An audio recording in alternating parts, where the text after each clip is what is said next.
Bonjour à tous, j'espère que vous allez bien. Jazz est rentrée hier avec les enfants à Dubaï. Elle nous raconte sa semaine de vacances à Cannes et explique les galères qu'elle a pu avoir avec Air France. Elle donne également des bons plans pour Cannes et explique également pourquoi Laurent n'a pas pu venir avec elle. Je vous laisse écouter toutes les explications de Jazz. N'hésitez pas à liker et à vous abonner à la chaîne pour ne rater aucune nouvelle vidéo. Bon, du coup les amis, je vous avais dit que j'allais vous faire un petit débrief de mes vacances. Non, c'est notre équipe à l'endroit. On n'a pas le droit chez nous. Vous avez pas l'impression que je fais du souris là? Au pire, c'est vous trouvez. Mais la maison elle est géante, il faut qu'ils viennent se... Non mais regardez, s'asseoir où je suis assise. Non mais c'est un truc de malade. Donc voilà, je vous avais dit que je vous ferai un petit retour de mes vacances.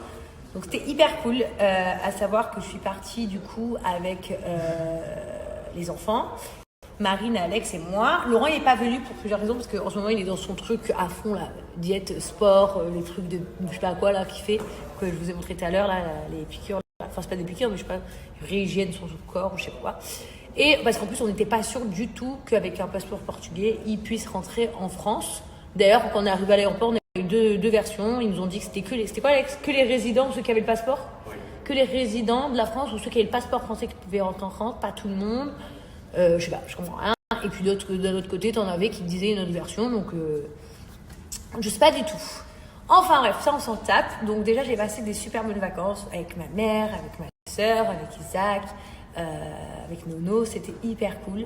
Je suis déjà, premièrement, je voulais me dire désolée à toutes mes copines que je n'ai pas pu voir parce que j'ai pas réussi à voir tout simplement parce que c'était galère. Bien évidemment, j'étais avec ma Juju, vu que Mimi n'était pas là, c'était Juju. En fait, ils se font des rotations. Là, bientôt Mimi part, après c'est Juju qui vient. C'est un peu un échange. Et on a passé des vrais bons moments en famille. C'était très famille. Alors, pour être honnête avec vous, en toute transparence, j'avais pas de nanny avec moi. Pourquoi? Parce qu'en fait, à la base, Rina devait venir avec moi. Et une fois arrivée à l'aéroport de Dubaï, ils m'ont dit que Rina n'a pas de passeport français, même si elle a le visa français. Donc, elle ne peut pas venir. Donc, elle n'a pas pu venir avec nous à l'aéroport. Elle a fait demi-tour. Du coup, pendant toute la semaine, j'avais les enfants. Et du coup, je sais qu'il y en a qui vont critiquer, mais c'est pas grave. C'est vrai que moi, j'ai la chance d'avoir de l'aide. Et du coup, c'est vrai que là, c'était un peu difficile au début de gérer les deux en même temps, parce que les deux sont en bas âge, et donc les deux en même temps, c'était un peu dur. Mais au final, que des bons souvenirs, parce que j'ai passé vraiment des bons moments avec les deux de Chelsea, à dormir qu'avec eux, Des galères, et tout. Des galères aussi, parce que j'ai entendu papa, il dit des galères aussi. Mais vraiment, c'était hyper cool. Bon, c'était un peu en mode détente, plage, resto, manège, ça vous l'avez vu. Je crois que le manège de Cannes, je l'ai rendu célèbre. Voilà, que des petits trucs sympas, mais hyper cool, hyper fun. Je vous avais promis de vous mettre toutes les bonnes adresses de Cannes. Et celles qui, je ne dirais pas qu'elles ne sont pas des bonnes adresses, mais celles qui ne sont pas top. Donc moi, j'ai logé à l'hôtel Majestic et il y avait beaucoup de points positifs et beaucoup de points bof en fait. J'étais dans un avis mitigé. À toute chérie. Pareil, pour certains restos, je vais vous mettre les meilleurs endroits où je suis allée. Sachez que, pour que les choses soient claires, je n'ai eu aucune collaboration ni partenariat avec qui que ce soit, ni hôtel, ni restaurant, ni rien du tout. Mais en fait, je vous fais un vrai retour parce que je sais que là, vu que c'est un peu compliqué de voyager, énormément de gens vont en vacances dans le sud de la France. Donc du coup, voilà, j'avais envie de un peu vous conseiller. Je vous mets tout ça.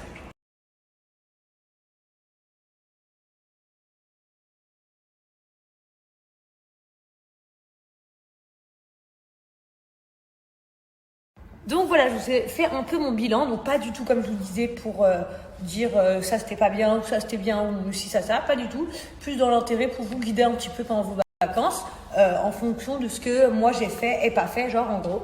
Donc endroit à retenir exceptionnel, mais je précise bien exceptionnel, service, nourriture, serveur, manager, directeur, ambiance, tout l'annexe beach. Voilà, je vous le dis, c'est vrai que j'avais eu des petits échos des fois pas géniaux et en fait c'est juste splendide que vous soyez en famille, en couple, en bande d'amis, peu importe dans quel cadre familial ou vacances vous venez, franchement vous allez kiffer l'annexe beach.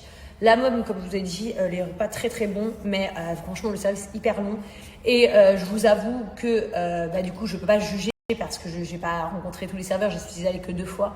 Mais les serveurs, ils donnent pas vraiment de leur personne. En fait, ils te font sentir qu'ils sont pressés, quoi. Sauf que quand même, le repas, il coûte assez cher. Le repas il coûte assez cher, donc c'est vrai que c'est un peu ça peut être un peu désagréable. Mais après voilà, rien de pas bien qui s'est passé du tout. J'adore, la nourriture était très bonne et tout, mais juste un peu déçue du service. Pareil voilà, l'hôtel, je vous ai vraiment dit les 2 hôtels où je pensais que je vous déconseille d'aller.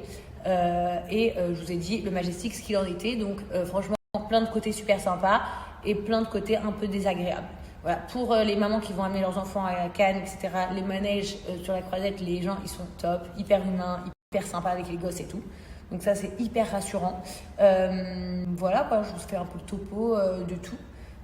topo de tout. Donc voilà, ce qui manque à Cannes et que en fait j'avais jamais constaté, mais là je l'ai vraiment constaté en étant en mode vacances. Il n'y a pas vraiment d'endroit piscine où vous pouvez aller avec vos enfants. Parce qu'il y a un endroit qui s'appelle le lagon de Mandelieu. Donc apparemment hyper stylé pour les jeunes, pour nous, pour les ados, pour les adultes, peu importe. Mais en fait, c'est interdit aux moins de 16 ans. Donc moi, j'avais appelé pour y aller. Ils m'ont appelé pour me dire que c'était interdit aux moins de 16 ans quand je les ai eu au téléphone. Donc j'étais un peu deg. Et puis après, bon, j'ai eu des échos que... voilà quoi, l'endroit est sublime apparemment, mais des fois la fréquentation est bof, donc j'en sais rien, j'y suis jamais allée, je vous le dis la vérité, je répète juste ce qu'on m'a dit.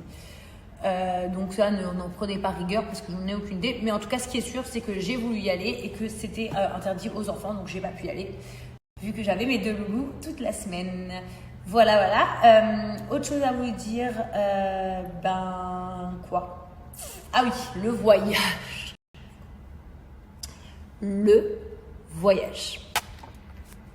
Donc c'est simple, le voyage, ça a été très, très, très difficile. Donc comme je vous ai dit à l'aller, les galères que j'ai eues, c'était qu'en fait, arrivé à l'aéroport, ils me disent que Rina peut pas monter dans l'avion parce qu'elle n'a pas un passeport français. Je lui dis, mais pourtant, elle a un visa français, donc c'est quoi le rapport? Mais ils me disent non, à part les résidents ou ceux qui ont le passeport français, personne ne peut rentrer depuis Dubaï. Donc j'étais au bout. Après, on se m'était dit, heureusement que Laurent, il n'est pas venu du coup. Et ensuite, ma galère au retour, c'était une vraie galère. Donc j'ai pris Air France au KLM là, je sais pas quoi.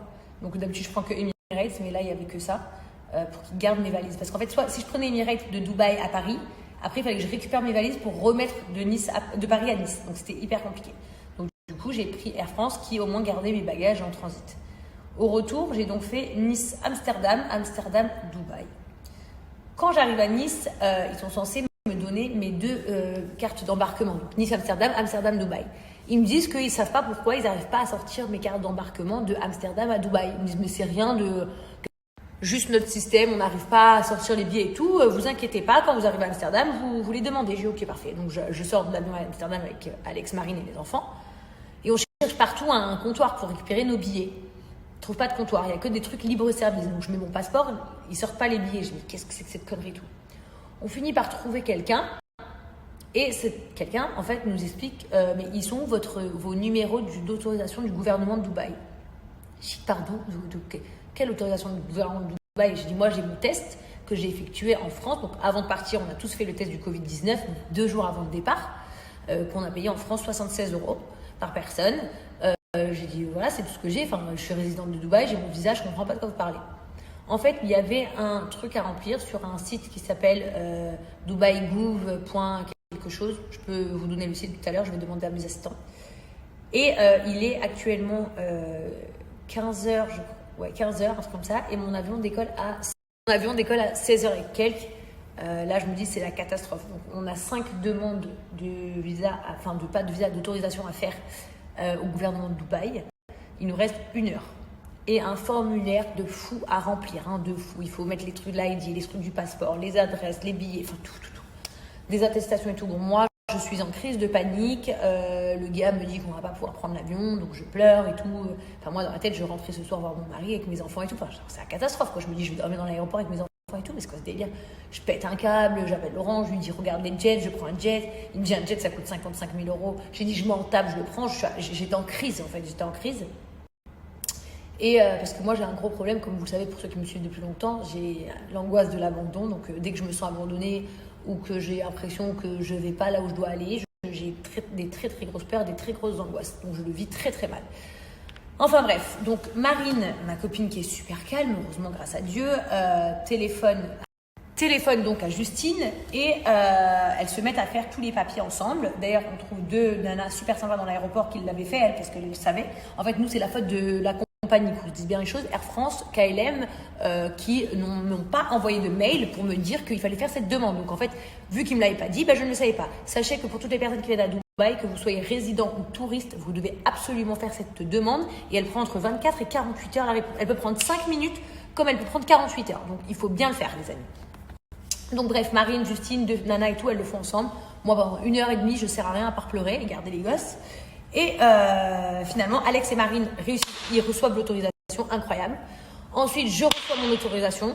Ensuite, Kaden reçoit son autorisation, mais je ne reçois pas l'autorisation de Chelsea. Donc, je suis en panique. Il est maintenant exactement 16h17. L'avion décolle dans exactement 6 minutes. À 16h25, il décollait. Donc, je vais pas laisser ma fille. Vous doutez bien, je laisse pas ma fille sur le côté. Donc, je suis en panique, etc.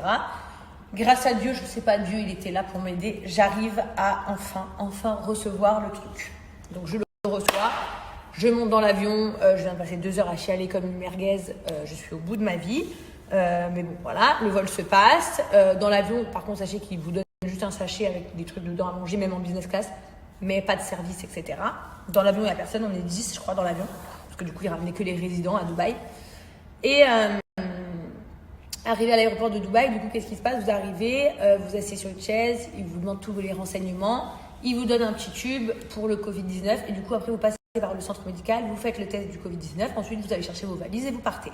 Donc ça, c'est plutôt facile, mais ça, c'était juste pour vous préciser que, en fait, même en ramenant le test de France, ils vous le font quand même ici, quoi qu'il arrive. C'est-à-dire que nous, on l'a tous fait en France, mais on nous l'a refait ici. Et ensuite, ils vous disent que vous restez en quarantaine à la maison jusqu'à ce que vous recevez le résultat, mais très rapide parce que moi, je l'ai fait à 1h30 du matin à l'aéroport de Dubaï et je l'ai reçu donc le même jour à 11h du matin. Donc en 10 heures, j'ai reçu la réponse, donc aucun souci pour moi et mes enfants. Donc déjà, alhamdoulilah, on n'a pas de quoi que ce soit, mais surtout, le résultat est très rapide parce que Dubaï, franchement, ça a abusé, mais ils sont trop efficaces sur tout. Voilà, petit conseil que je pourrais vous donner, si vous pouvez prendre Emirates, c'est mieux. Moi, j'ai Justine qui vient nous rejoindre la semaine prochaine. Je lui fais prendre Emirates parce que il me semble que c'est plus facile. Surtout qu'Emirates, quand il y a des problèmes, ils vous préviennent. Là, la compagnie, je leur reproche 2 choses. Premièrement, ils n'ont pas laissé Rina monter dans l'avion par rapport au fait qu'elle ne peut pas aller en France vu qu'elle n'est pas de nationalité ou résidente française.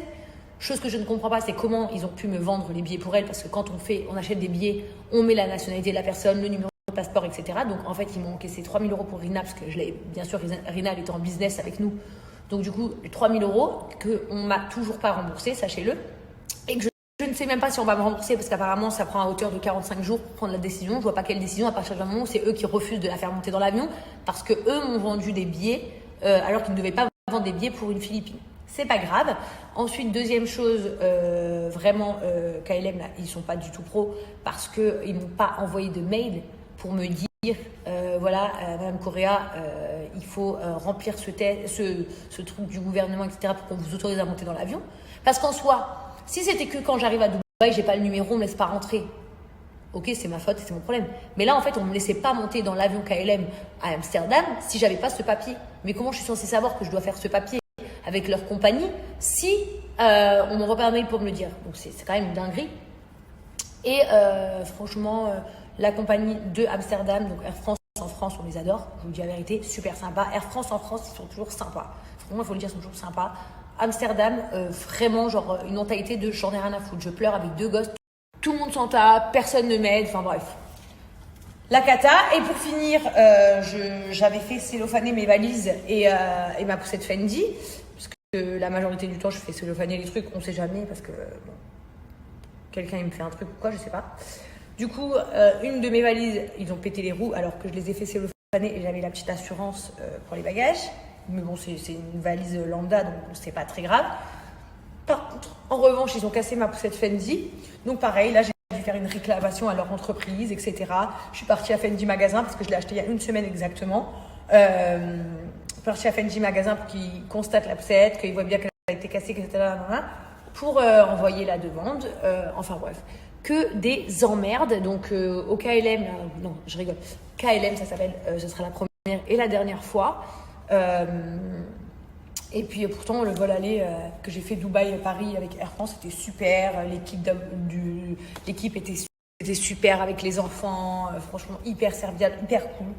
Mais bon, c'était le KLM, c'était pas calme du tout, quoi. Voilà les amis. Donc je vais aller me faire une petite douche. Et puis voilà quoi.